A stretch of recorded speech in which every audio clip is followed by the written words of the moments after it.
Welcome back to Success Gurukul, जहां हम आज इकोनॉमिक्स की क्लास को आगे कंटिन्यू करेंगे। पिछले वीडियो में हमने 100 क्वेश्चन किए थे, उससे आगे आज की क्लास में हम प्रश्नों को करेंगे। तो अगर पिछला वीडियो आप सबने नहीं देखा है तो उसे भी ज़रूर देख लीजिएगा, क्योंकि उस वीडियो में भी वेरी इंपॉर्टेंट प्रश्नों को शामिल किया गया था। आज के वीडियो में भी हम आईएमपी प्रश्नों को करेंगे, वही प्रश्न करेंगे जो आपके परीक्षा के दृष्टि से इम्पोर्टेंट होंगे, परीक्षाओं में पूछे गए होंगे या उनके पूछे जाने की संभावना होगी। तो आइए प्रश्नों को देखते हैं कि फर्स्ट प्रश्न है आज का फर्स्ट प्रश्न है, भारतीय औद्योगिक पुनर्निर्माण बैंक, भारतीय औद्योगिक पुनर्निर्माण bank, industrial reconstruction bank of India IRBI की स्थापना किस वर्ष की गई थी? तो IRBI बैंक की स्थापना हुई थी 1985 में। वेरी इंपॉर्टेंट बैंक है, इसका सन जरूर याद रखिएगा। नेक्स्ट प्रश्न आता है कि देश की प्रथम depository the national security depository limited अर्थात NSDL की स्थापना मुंबई में किस वर्ष की जाती है? तो NSDL की स्थापना मुंबई में जो है 8 नवंबर 1996 को की गई थी। अगला प्रश्न है कि वर्ष 1956 की औद्योगिक नीति में आ, बा एवं सा 3 वर्गों में उद्योगों को वर्गीकृत किया गया था। तो कौन सा वर्ग था जो सार्वजनिक और निजी क्षेत्रों के लिए था? तो वर्ग सा के अंतर्गत सार्वजनिक एवं निजी क्षेत्रों के बैंकों को शामिल किया गया था। नेक्स्ट आते हैं आधारिक संरचना वित्त कंपनी IDFC का मुख्यालय कहाँ है? तो IDFC का मुख्यालय स्थित है चेन्नई में। राष्ट्रीय महिला कोष की स्थापना किस योजना में की गई थी? राष्ट्रीय महिला कोष की स्थापना 8वीं योजना के अंतर्गत की गई थी। मत्स्य उत्पादन वृद्धि को किस क्रांति का नाम दिया गया है? तो मत्स्य उत्पादन में वृद्धि के लिए जो है नीली क्रांति आरंभ की गई थी। अगला प्रश्न है कि पंचवर्षीय योजना का अंतिम प्रारूप स्वीकार किया जाता है। तो पंचवर्षीय योजना का अंतिम प्रारूप जो है स्वीकार किया जाता है, एक्सेप्ट किया जाता है राष्ट्रीय विकास परिषद के द्वारा। राष्ट्रीय विकास परिषद की स्थापना जो है 1952 में की गई थी। यही जो है पंचवर्षीय योजनाओं का अनुमोदन किया करती थी। वर्तमान में तो पंचवर्षीय योजनाएं समाप्त कर दी गई हैं, उनके स्थान पर जो योजना आयोग को समाप्त कर दिया गया है, उनके स्थान पर जो है नीति आयोग लाया गया है, जिसमें जो है वार्षिक योजनाएं निर्मित की जाती हैं। नेक्स्ट आता है कि गुलाबी क्रांति को किसकी उत्पादन वृद्धि का आशय है? गुलाबी क्रांति से आशय है झींगा मछली उत्पादन से। झींगा मछली उत्पादन में वृद्धि के लिए गुलाबी क्रांति प्रारंभ की गई। भारत का अनन्य आर्थिक क्षेत्र एक्सक्लूसिव इकोनॉमिक जोन, भारत का अनन्य आर्थिक क्षेत्र भारत के समुद्र तट से कितनी दूर तक स्थित है? तो भारत का जो समुद्र है, समुद्र तट में 200 नॉटिकल मील तक जो है अनन्य आर्थिक क्षेत्र भारत का है। नेक्स्ट प्रश्न है कि सार्वजनिक इक्विटी की सहायता से स्थापित किया जाने वाला देश का पहला अंतर्राष्ट्रीय हवाई अड्डा स्थित है। तो देश का पहला अंतर्राष्ट्रीय हवाई अड्डा कहाँ है? कोचीन में है। योजना आयोग के वर्तमान उपाध्यक्ष, योजना आयोग के वर्तमान उपाध्यक्ष अभी नहीं है, ये 2015 से पहले हुआ करते थे, जिनका नाम था मोंटेग सिंह अहलूवालिया। वर्तमान में योजना आयोग को समाप्त कर दिया गया है, उसके स्थान पर नीति आयोग को लाया गया है। तो मोंटेग सिंह अहलूवालिया जो है 2014-15 में योजना आयोग के उपाध्यक्ष थे।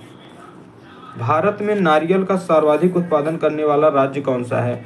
भारत में सबसे ज़्यादा नारियल का उत्पादन करता राज्य है वो है केरल। केरल में सबसे ज़्यादा जो है नारियल का उत्पादन होता है।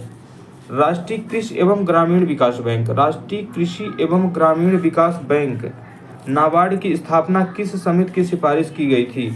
तो नाबार्ड की स्थापना जो होती है 1982 में होती है, और ये समिति होती है सिमरमन समिति की सिफारिश के आधार पर 1982 में जो है नाबार्ड की स्थापना होती है, जो मुख्य रूप से ग्रामीण एवं क्षेत्रीय बैंक था।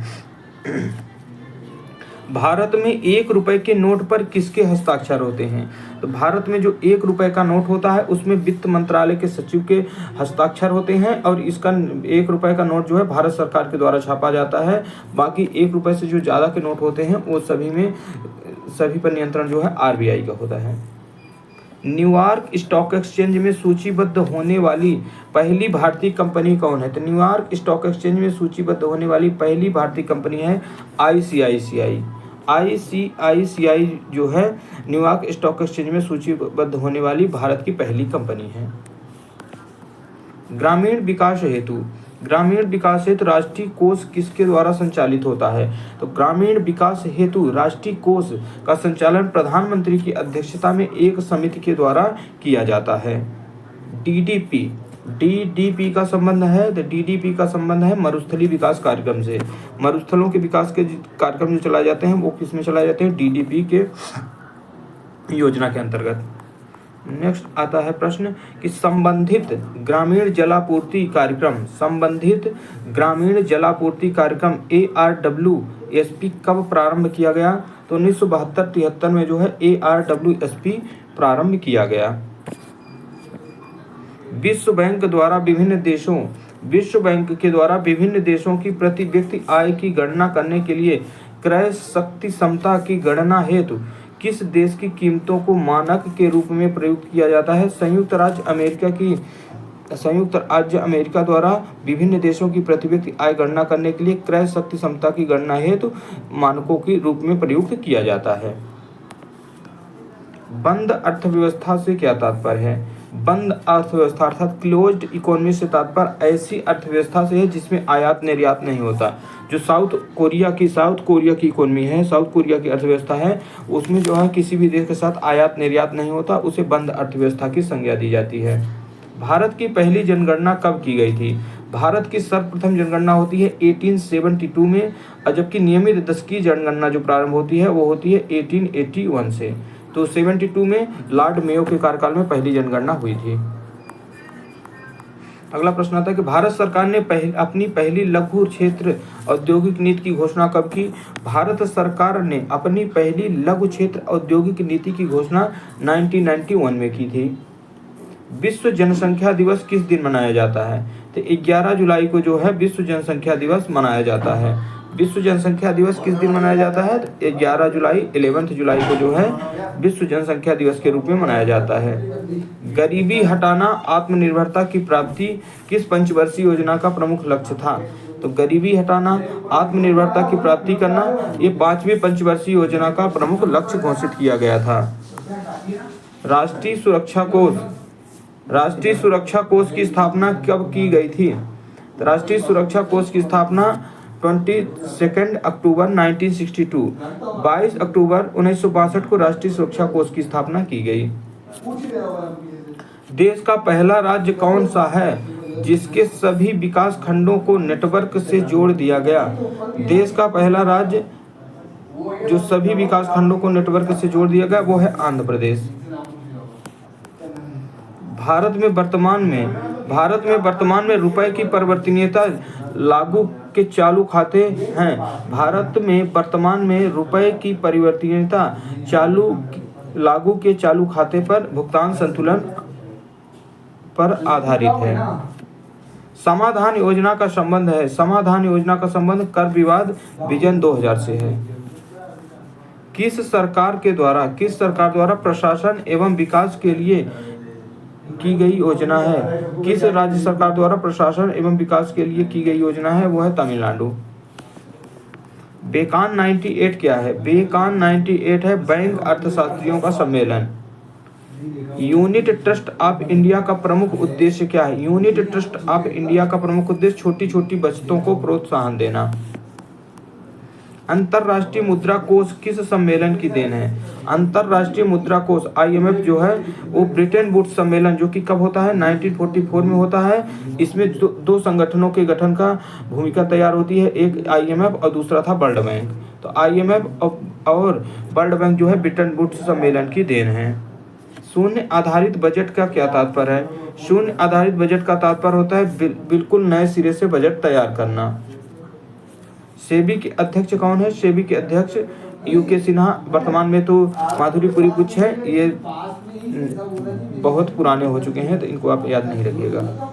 विश्व बैंक की स्थापना कब होती है? तो विश्व बैंक की स्थापना हुई थी दिसंबर 1945 में। 1945 में विश्व बैंक और IMF की स्थापना होती है। भारत में पर्यटन व होटल उद्योग को कौन सा बढ़ावा देता है? तो भारत में पर्यटन और होटल उद्योग को ITDC जो है बढ़ावा देता है। भारतीय वेतन नीति का आधार क्या है? भारतीय वेतन नीति का जो आधार है वो है जीवन निर्वाह लागत। बोल्ट संबंधित है, बोल्ट का संबंध किससे है? मुंबई स्टॉक एक्सचेंज से। मुंबई स्टॉक एक्सचेंज से संबंधित है क्या? बोल्ट। काम के बदले अनाज कार्यक्रम, काम के बदले अनाज कार्यक्रम किस पंचवर्षीय योजना में प्रारंभ किया गया था? तो 5वीं पंचवर्षीय योजना में काम के बदले अनाज कार्यक्रम प्रारंभ किया गया। उपभोक्ता दिवस किस तारीख को मनाया जाता है? उपभोक्ता दिवस 15 मार्च के दिन को मनाया जाता है।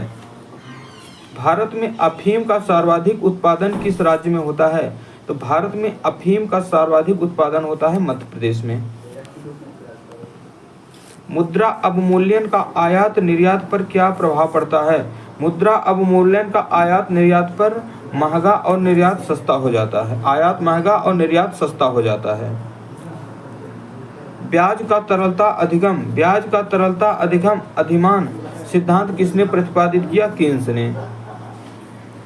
सेनबेट का संबंध, सेनबेट का संबंध किससे है? उत्पाद शुल्क से। Dabhol power plant, Dabhol power plant किस राज्य में स्थित है? डाभोल पावर प्लांट स्थित है महाराष्ट्र राज्य में। आईसीआईसीआई बैंक की स्थापना कब हुई थी? आईसीआईसीआई बैंक की स्थापना 1955 में हुई। जीवन बीमा का राष्ट्रीयकरण कब हुआ? 1956 में जीवन बीमा का राष्ट्रीयकरण हुआ था। नेक्स्ट प्रश्न है कि रिजर्व बैंक ऑफ इंडिया की स्थापना किस वर्ष हुई? रिजर्व बैंक ऑफ इंडिया की स्थापना 1935 में हुआ, जबकि इसका राष्ट्रीयकरण 1945 में हुआ। Board of industrial and financial reconstruction, board for industrial and financial reconstruction BIFR की स्थापना किस वर्ष हुई? तो 1987 में जो है BIFR की स्थापना हुई थी। स्वतंत्र भारत का प्रथम आम बजट, स्वतंत्र भारत का प्रथम आम बजट 1947 में प्रस्तुत करने वाले वित्त मंत्री कौन थे? RK षणमुखम शेट्टी। RK षणमुखम शेट्टी भारत के प्रथम आम बजट 1947 को प्रस्तुत करने वाले वित्त मंत्री हैं। वाणिज्यिक स्तर पर देश की पहली सौर ऊर्जा परियोजना कहाँ स्थापित की जा रही है? तो वाणिज्यिक स्तर पर देश की पहली सौर ऊर्जा परियोजना स्थापित हो रही है मथनिया, जोधपुर में। क्रिसिल का पूरा विस्तार क्या है? क्रिसिल का पूरा विस्तार है credit rating information service of India limited. Share बाजार में उस व्यक्ति को क्या कहा जाता है जो भविष्य में शेयर कीमतों में वृद्धि होने का अनुमान करता है और इसे देखते हुए भविष्य में बेचकर लाभ कमाने के उद्देश्य से शेयर की खरीदारी करता है? तो उसे कहते हैं बुल। उदार मुद्रा अर्थात सॉफ्ट करेंसी क्या होती है? वह मुद्रा जो अंतर्राष्ट्रीय बाजार में मांग की तुलना में पूर्ति अधिक हो। वह मुद्रा जिसकी अंतर्राष्ट्रीय बाजार में मांग की तुलना में पूर्ति अधिक हो उसे उदार मुद्रा या सॉफ्ट करेंसी के नाम से जाना जाता है। भारत में बेरोजगारी का मुख्य स्वरूप क्या है? भारत में बेरोजगारी का मुख्य स्वरूप संरचनात्मक बेरोजगारी से है। G8 संगठन सम्मिलित किया 8वां राष्ट्र कौन था? G8 में सम्मिलित होने वाला 8वां राष्ट्र रसिया, रूस है। राष्ट्रीय योजना समिति नेशनल प्लानिंग कमेटी का स्थापना किस वर्ष हुई और उसके अध्यक्ष कौन नियुक्त हुए? तो राष्ट्रीय योजना समिति की स्थापना 1938 में हुई और इसके अध्यक्ष नियुक्त हुए थे जवाहरलाल नेहरू। भारत की किस पंचवर्षीय योजना में प्राथमिकता में विकास को हटाकर प्रतिरक्षा को ओर केंद्रित किया गया? तो विकास को हटाकर प्रतिरक्षा की ओर केंद्रित किया गया तीसरी पंचवर्षीय योजना में। भारत के किस राज्य में सर्वप्रथम रोजगार गारंटी कार्यक्रम चलाया गया था? तो महाराष्ट्र राज्य में भारत में सर्वप्रथम रोजगार गारंटी कार्यक्रम चलाया गया था। केंद्र सरकार ने वर्ष 2001 को घोषित किया महिला अधिकारिता वर्ष। राष्ट्रीय इक्विटी निधि scheme national equity fund scheme का संचालन किसके द्वारा किया जाता है? तो भारतीय लघु उद्योग विकास बैंक सिडबी के द्वारा संचालन किया जाता है। सेनबेट क्या है? सेनबेट केंद्रीय मूल्य वर्धित कर प्रणाली है। नवीन राष्ट्रीय साक्षरता मिशन के अंतर्गत साक्षरता दर 75% कर लेने की क्या समय सीमा निर्धारित की गई है? तो सन 2005 तक जो साक्षरता मिशन के अंतर्गत 75 साक्षरता दर को 75% कर लेने का समय सीमा निर्धारित की गई है। भारत में औसतन एक डाकघर कितने वर्ग किलोमीटर क्षेत्र की सेवा प्रदान करता है? तो भारत में औसतन एक डाकघर जो है 21.42 वर्ग किलोमीटर क्षेत्र को कवर करता है। इंटरनेट का सम्राट किसे कहा जाता है? किंग ऑफ द इंटरनेट किसे कहा जाता है? तो मासायोशी सन को जो है इंटरनेट का सम्राट कहा जाता है। भारत में श्वेत क्रांति का प्रथम चरण कब प्रारंभ किया गया? ऑपरेशन फ्लड फर्स्ट जो है प्रारंभ होता है 1970 में, जिसका प्रमुख उद्देश्य था दुग्ध उत्पादन में वृद्धि करना। किस वर्ष Andhra bank, cooperative bank, new bank of India, oriental bank of commerce, Punjab and Sindhu bank, Vijaya bank का राष्ट्रीयकरण हुआ? तो इन सभी कुल 6 बैंकों का जो राष्ट्रीयकरण होता है वो होता है 15 अप्रैल 1980 को। श्रम विभाजन बाजार के आकार के द्वारा सीमित होता है, यह कथन किस अर्थशास्त्री का है? तो एडम स्मिथ का कथन है कि श्रम विभाजन बाजार के आकार के द्वारा सीमित होता है। विश्व बैंक ने भारत को सामान्यतः किस अवधि की योजनाओं के लिए ऋण उपलब्ध कराया? तो दीर्घकालीन परियोजनाओं के लिए। विश्व बैंक ने भारत को सामान्यतः दीर्घकालीन परियोजनाओं के लिए ऋण उपलब्ध कराया है। Unit trust of India UTI की स्थापना किस वर्ष हुई? तो यूटीआई की स्थापना हुई थी 1964 में। रिजर्व बैंक ऑफ इंडिया का राष्ट्रीयकरण 1949 में। रिजर्व बैंक ऑफ इंडिया का राष्ट्रीयकरण होता है 1949 में। किस पंचवर्षीय योजना में आत्मनिर्भरता का लक्ष्य रखा गया? चौथी पंचवर्षीय योजना, 4th पंचवर्षीय योजना में जो है आत्मनिर्भरता का लक्ष्य घोषित किया गया। किस पंचवर्षीय योजना को पूरी होने से 1 वर्ष पूर्व समाप्त कर दिया गया था? 5वीं पंचवर्षीय योजना को। समन्वित ग्रामीण विकास योजना किस वर्ष प्रारंभ की गई? समन्वित ग्रामीण विकास योजना प्रारंभ की गई 1978-79 में। व्यय सुधार आयोग के अध्यक्ष कौन है? व्यय सुधार आयोग के अध्यक्ष केपी गीता कृष्णन है। आईडीबीआई के अध्यक्ष कौन है? आईडीबीआई के अध्यक्ष आर.एम. माला। राष्ट्रीय आय के आंकड़ों का संकलन भारत के किस संस्था द्वारा किया जाता है? राष्ट्रीय आय के आंकड़ों का संकलन भारत में केंद्रीय सांख्यिकी संगठन CSO के द्वारा किया जाता है। राष्ट्रीय कृषि एवं ग्रामीण विकास बैंक नाबार्ड के अध्यक्ष कौन है? तो वर्तमान में तो हमें याद नहीं कौन नाबार्ड के अध्यक्ष हैं, लेकिन ये प्रकाश बख्शी तो ये बहुत ओल्ड हो चुके हैं। नेक्स्ट आते हैं कि किस राजस्व के समान ही कुल राजस्व के समान ही कुल लागत होती है, तब उस स्थिति को क्या कहते हैं? तो कुल राजस्व के समान ही कुल लागत होती है, उस स्थिति को संतुलन स्तर बिंदु अर्थात ब्रेक इवन पॉइंट कहा जाता है। डॉक्स किस स्टॉक एक्सचेंज का सूचकांक है? तो डोलेक्स जो है मुंबई स्टॉक एक्सचेंज का शेयर सूचकांक है। वेस्ट बंगाल पश्चिम बंगाल की राजधानी कलकत्ता का नया नाम बंगाली रूपांतरण करके क्या स्वीकार किया गया? तो बंगाल की राजधानी क्या है? कोलकाता। भारतीय औद्योगिक वित्त निगम IFCI भारतीय औद्योगिक वित्त निगम की स्थापना 1948 में की गई। प्रथम वित्त आयोग का गठन कब किया गया? प्रथम वित्त आयोग का गठन 1951 में हुआ।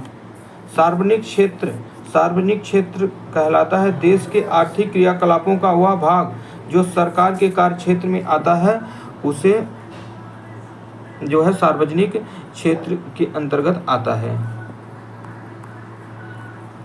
किस पंचवर्षीय योजना में भुगतान संतुलन शुद्ध घाटा कितना था? तो प्रथम पंचवर्षीय योजना का यहाँ कुछ मिस्टेक है, इसको स्किप कर दीजिए।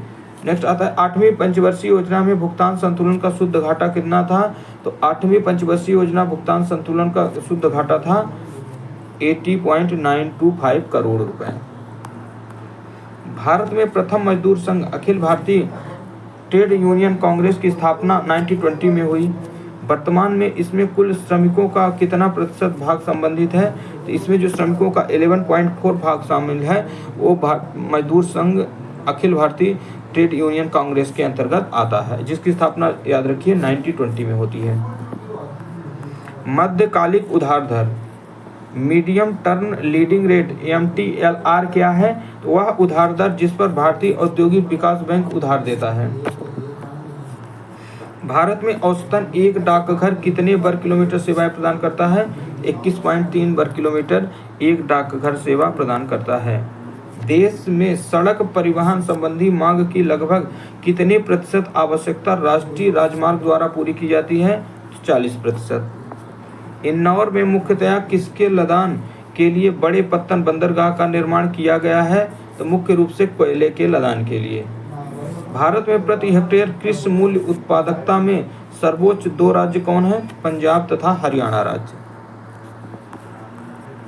भारत में औद्योगिक मूल्य सृजन किस राज्य में सर्वाधिक है? तो भारत में औद्योगिक मूल्य सृजन महाराष्ट्र राज्य में सर्वाधिक है। भारत की किस पंचवर्षीय योजना में तीव्र औद्योगिकरण पर बल दिया गया? तो द्वितीय पंचवर्षीय योजना के दौरान जो है तीव्र औद्योगिकरण पर बल दिया जाता है। इसी दौरान जो है भारी भारी उद्योगों की स्थापना होती है। भारत में निजी क्षेत्र का पहला बंदरगाह किस राज्य में स्थापित करने की सहमति हो गई है? तो वेस्ट बंगाल में भारत का निजी क्षेत्र का पहला बंदरगाह स्थापित करने की सहमति हो गई है। भारत का अनन्य आर्थिक क्षेत्र एक्सक्लूसिव इकोनॉमिक जोन EEZ कितने वर्ग किलोमीटर तक विस्तृत है? तो भारत का समुद्र तट से 200 नॉटिकल मील तक जो है अनन्य आर्थिक क्षेत्र का विस्तार है। कुल 24 लाख वर्ग किलोमीटर तक भारत का EEZ का क्षेत्र जो है अनन्य आर्थिक जोन फैला हुआ है। स्वतंत्र विदेशी बाजार में किसी स्थान पर कोई मुद्रा कम मूल्य पर खरीदी जाए तथा तुरंत ही अन्यत्र किसी स्थान पर ऊंचे मूल्य पर बेच दी जाए तो इस क्रिया को क्या कहा जाता है? तो इस क्रिया को कहा जाता है आर्बिट्रेज। G15 संगठन के सदस्य संख्या वर्तमान में कितनी है? G15 संगठन के सदस्य संख्या वर्तमान में 19 देश हैं। विश्व व्यापार संगठन के महासचिव कौन है? विश्व व्यापार संगठन के महासचिव माइक मूर हैं। देश की पहली depository the nation security depository limited NSDL की स्थापना किस वर्ष हुई? तो NSDL की स्थापना हुई थी 8 नवंबर 1996 को। चतुर्थ पंचवर्षीय योजना कब प्रारंभ हुई? तो 1969 से 1974 के बीच जो है चतुर्थ पंचवर्षीय योजना का कार्यकाल रहा। नवी पंचवर्षीय योजना समाप्ति कब होने? 31 मार्च 2002 को नवी पंचवर्षीय योजना की समाप्ति हुई। नेक्स्ट प्रश्न है कि न्यायपूर्ण वितरण और समानता के साथ विकास। न्यायपूर्ण वितरण और समानता के साथ विकास growth with equality and distributive justice किस पंचवर्षीय योजना का ध्येय था? तो ये नवी पंचवर्षीय योजना में जो है न्यायपूर्ण वितरण और समानता के साथ विकास का उद्देश्य रखा गया था।